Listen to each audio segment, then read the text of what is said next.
I think Think and Grow Rich, right? That was a great book. It is still a great book. But it's also Do and Get Rich.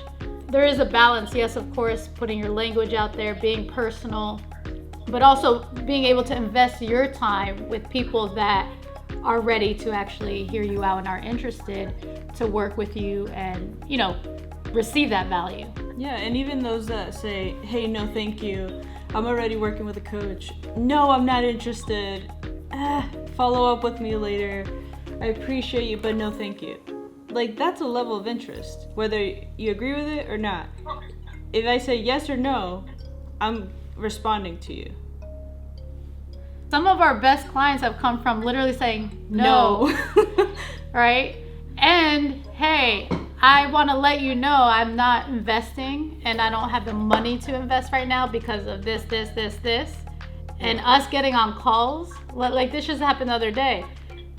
Showing up saying, don't worry about it. I want to offer you free value. I want to see how, if I can be a benefit to you, you know, and literally getting started on the spot. So like, that's a skill set as far as being able to really just go in and be able to understand, like Isabel was saying, a no is not a no, right?